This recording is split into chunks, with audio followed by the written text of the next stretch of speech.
আদা টুকরো করা, এগুলো আমি পেস্ট গুলো ভালো করে লাল লাল করে ভেজে নিয়েছি। এবার আলুগুলো তুলে পেস্ট করে নেব।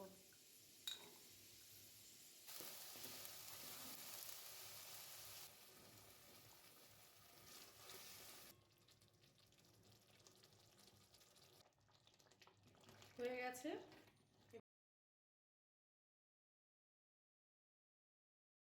নমস্কার, মিষ্টির কিচেনে আপনাদের সবাইকে স্বাগত। আজ আমি শীতের নতুন কড়াইশুঁটি নতুন আলু দিয়ে একটি রেসিপি তৈরি করব। একদম নতুনত্ব একটি রেসিপি, খেতেও অসাধারণ। রুটি, লুচি, পরোটা সব কিছুর সঙ্গেই ভীষণ ভালো লাগে। তাই এভাবে একবার বানিয়ে খাবেন, ভালো লাগবে। আর প্লিজ আমার চ্যানেলটিতে সাবস্ক্রাইব করুন, লাইক শেয়ার করুন, তাহলে চ্যানেলটি এগিয়ে নিয়ে যেতে পারবো।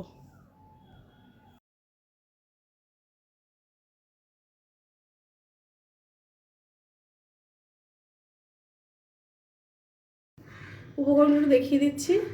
এখানে আছে টুকরো করা আলু, আছে কড়াইশুঁটি, টমেটো, এখানে আছে গরম মশলার গুঁড়ো, আর আছে গোটা জিরে, কাঁচা লঙ্কা, আদা, আর এখানে আছে হলুদ গুঁড়ো, চিনি, নুন। দেবো গোটা জিরে, 4টে কাঁচা লঙ্কা, আদা টুকরো করা, এগুলো আমি পেস্ট করে নেব। কড়াইতে তেল গরম হয়ে গেছে, প্রথমে আলুগুলো ভেজে নেব।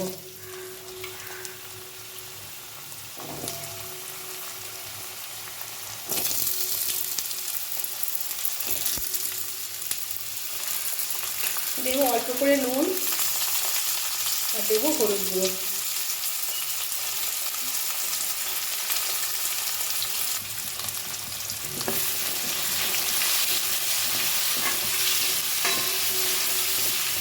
আলুগুলো আমি ভালো করে লাল লাল করে ভেজে নেব।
আলুগুলো ভালো করে লাল লাল করে ভেজে নিয়েছি। এবার আলুগুলো তুলে দেব।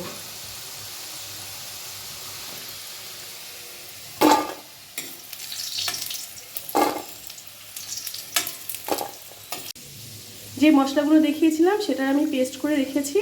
এবার কিছুটা কড়াইশুঁটি আমি পেস্ট করে নেব।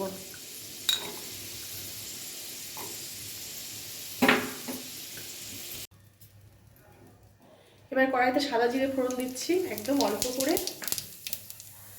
আর যে মশলাগুলো আমি দেখিয়েছিলাম পেস্ট করে নিয়েছি সেই মশলাটা দিচ্ছি।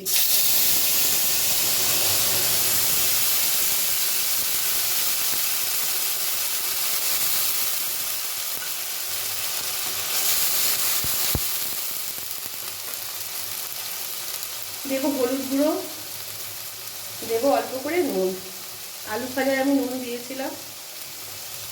এবার দেবো একদম অল্প একটু চিনি, একদম অল্প, একটু স্বাদ আনার জন্য। এবার মশলাগুলোকে আমি ভালো করে কষিয়ে দেবো।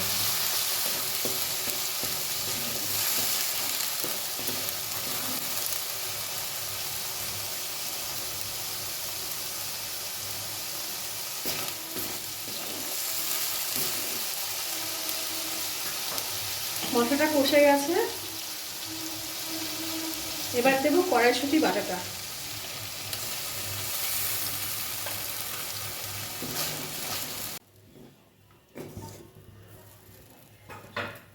এবার কিছুটা গোটা কড়াইশুঁটি দিচ্ছি।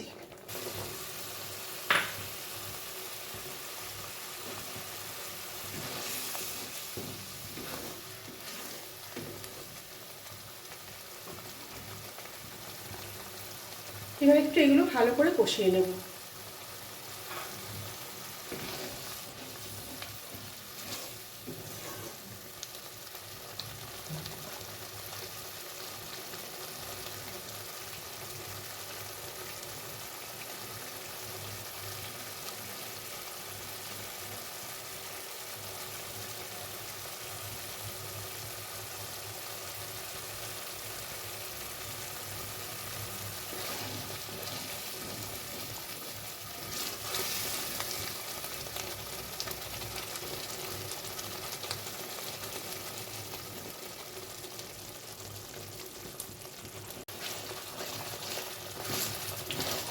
ভালো করে নাড়তে হবে অনবরত, যাতে নিচে লেগে না যায়। কিছুটা কড়াইশুঁটি আমি পেস্ট দিয়েছি তো, তাই জন্য।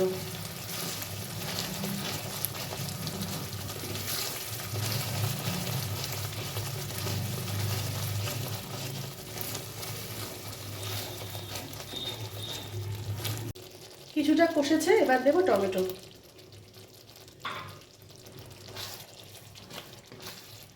এবার ভালো করে কষিয়ে নেব।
মশলাটা ভালো করে কষে গেছে, মশলা থেকে তেল ছেড়ে দিয়েছে। এবার দেবো জল, পরিমাণ মতো দেব। আলুগুলো সেদ্ধ করাই আছে।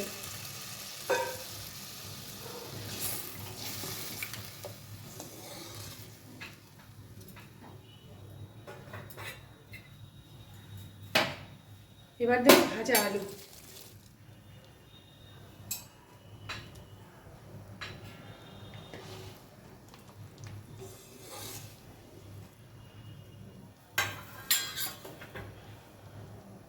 এবার কিছুক্ষণ ঢাকা দিয়ে রাখবো, একদম অল্প সময়ের জন্য। কিছুক্ষণ ঢাকা দিয়ে রেখেছিলাম, এবার ঢাকাটা তুলে দেব।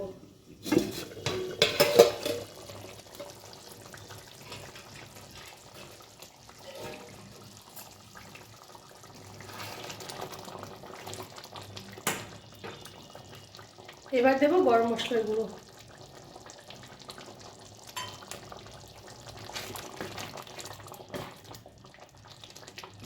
হয়ে গেছে, এবার গ্যাস অফ করে আমি নামিয়ে দেবো।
এভাবে একবার নতুন কড়াইশুঁটি আলু দিয়ে রান্না করে খেয়ে দেখবেন, ভালো লাগবে।